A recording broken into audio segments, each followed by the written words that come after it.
was October of 2009. We were down in Hawaii. My mom's a triathlete, so we went down there to watch her do Ironman. Yep. And then it was that night.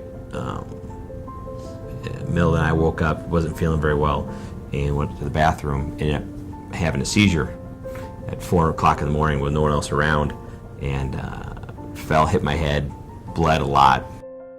So we went to the hospital. I got stitched up. They did an MRI, and I knew I had an area of concern in my head from a car accident I got in 5 years previous to that about. And we watched every year, did an MRI every year, and the area was about 2 inches by 2 inches, and it stayed that way for 4 years. And when they did the MRI in Hawaii then, they said, no, it's about 3.5 by 5. It's a lot bigger, centimeters, so it's a lot bigger. It's grown, 2-3 times its size. So I'm like, okay, well, we have a problem then. And they said, well, they didn't say it was cancer. They said it was like a low-grade tumor. They never used the word cancer. So we're like, oh, it's just, the tumor got bigger. We'll figure out what we need to deal with it, either remove it or treat it or medicine. And when we visited with Dr. Lemon, then after we got the results of the tumor, he said, well, let's figure out how we're going to treat your cancer. And we both looked at each other and we go, oh, I don't have cancer. Yeah. You must have the wrong folder here. It must be the wrong I just have a low-grade tumor. It's not cancer. And he goes, no, it's cancer. And then, then the tears come out, and you don't know how to react. And I think the way I took it as finding out you have cancer, I thought, okay, how are we going to deal with it? It isn't like, I wasn't scared. I felt bad for the kids and for my wife, but it was, okay, what are we going to do? It's much easier when you have cancer than when your spouse has it. So I went ahead and decided mentally to not let it get to me. I thought, I'm not going to let this bring me down, and I'm not going to let it make me tired. I'm not going to let it affect my wife, my kids as much as I can. And so the last 3 months were actually the easiest, believe it or not. Last 3 months, I felt like I had this extra energy that I could channel from watching my kids play sports or seeing my wife run marathons. It's been 1 year that I've been off the chemo, and the tumor isn't growing. I do MRIs every 4 months. So it was December of this last year, December of 2011, where Pam went in for her mammogram. Second mammogram ever.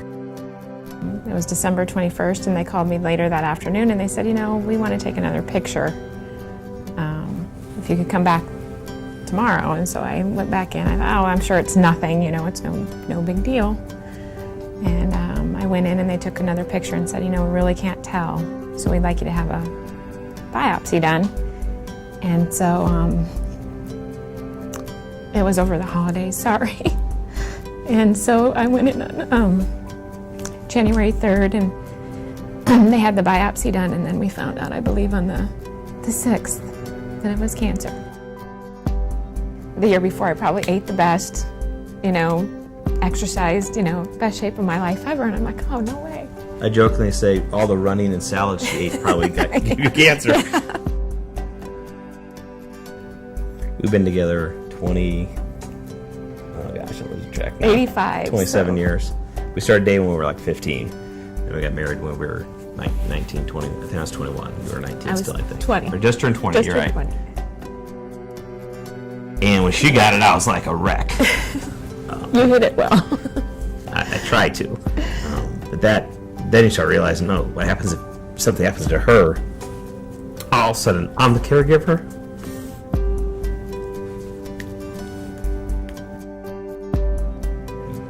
When you're diagnosed, it's a shocker, but you just, what can you do to get rid of it? And if being down the dumps or depressed or taking it out on others, if that makes it go away, I probably would have done that, but it doesn't. So we joke around about it quite a bit, rather than get upset about it. But I think when you get a diagnosis, it becomes a little more real that we are human. Do you know what I mean? And that life is short and life is precious, and you need to take advantage of the time that you have.